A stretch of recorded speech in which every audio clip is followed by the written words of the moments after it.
Please like and subscribe Horror In channel.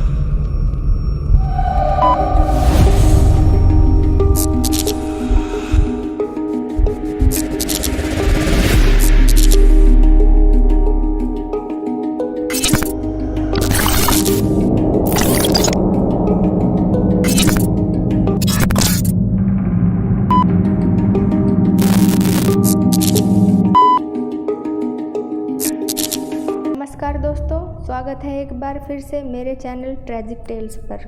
आप thumbnail देखकर समझ ही गए होंगे कि आज हम भानगढ़ का किला, जिसको भूतिया होने का दावा किया जाता है, के बारे में जानेंगे कि क्या वाकई वहाँ कुछ ऐसा है। भारत सरकार ने भी इस किले को देश का सबसे हॉन्टेड प्लेस घोषित किया है।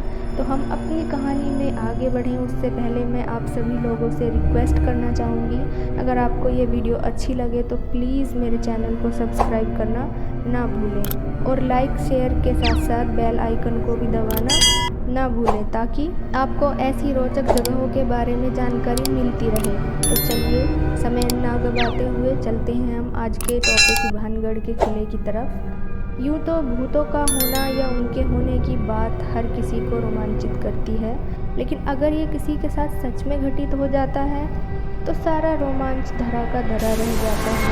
जी हाँ, हम बात कर रहे हैं किलों का गढ़ कहे जाने वाले राजस्थान में स्थित एक किले भानगढ़ के किले की, जो जयपुर ज़िले से लगभग 80 किलोमीटर दूर अलवर में स्थित है। भानगढ़ के किले की कहानियाँ बड़ी रहस्यमयी हैं। यहाँ के लोगों का मानना है कि जो भी व्यक्ति वहाँ सूरज ढलने के बाद जाता है वो जिंदा वापस नहीं आता।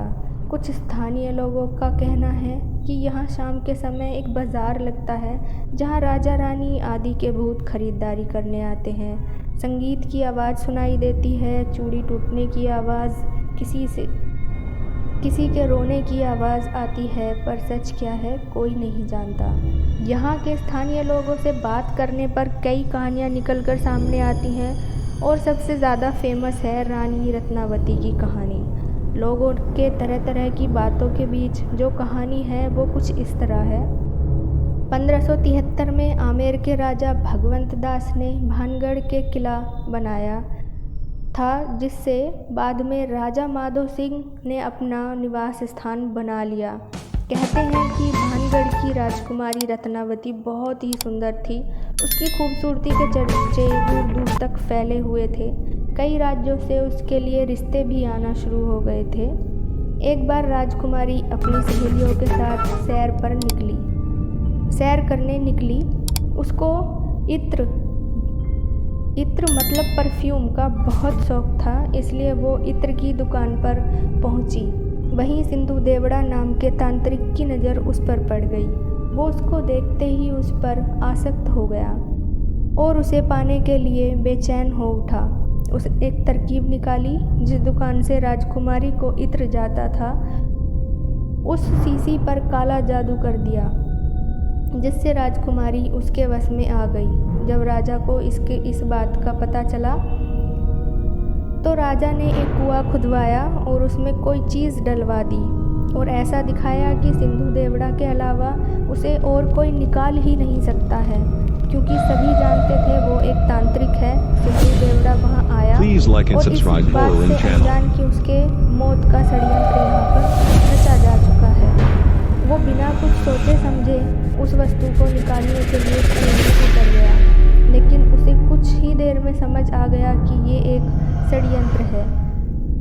जब वो डूबने लगा, उसने श्राप दिया कि कुछ ही दिनों में भानगढ़ किला वीरान हो जाएगा। यहाँ कोई भी निवासी दोबारा जन्म नहीं लेगा, हमेशा इस किले में कैद होकर भूत योनि में यहीं रहेगा। कुछ दिन बाद मुगलों ने इस किले पर आक्रमण किया। रानी रत्नावती को उसी के कक्ष में मौत के घाट उतार दिया। मौत का ऐसा तांडव हुआ कि देखते ही देखते तांत्रिक के श्राप अनुसार भानगढ़ वीरान हो गया और आज तक आबाद नहीं हो पाया। हालांकि ये जगह अपने भूतिया होने के कारण टूरिस्ट का फेवरेट जगह बन गई है और लाखों टूरिस्ट यहाँ साल दर साल आते जाते हैं। एक दूसरी कहानी के अनुसार यहाँ एक संत रहते थे। राजा ने उनसे अनुमति मांगी कि वो यहाँ एक महल बनाना चाहते हैं। संत ने उन्हें अनुमति तो दी, पर इस शर्त पर कि महल की परछाई कभी भी उनकी कुटिया पर नहीं पड़नी चाहिए। लेकिन महल बनाते हुए गलती से परछाई उनकी कुटिया पर पड़ गई। क्रोधित संत ने महल को श्राप दिया कि यह वीरान हो जाए। हालांकि इन कहानियों का कोई प्रमाण नहीं है और आजकल आपको किले के चारों तरफ आर्कियोलॉजिकल सर्वे ऑफ इंडिया वाले मिल जाएंगे, लेकिन इन लोगों को भी सूर्यास्त के बाद किले में जाना वर्जित किया हुआ है, क्योंकि यहाँ ऐसी घटनाएं हुई हैं जिन विश्वास करना मुश्किल ही नहीं नामुमकिन है।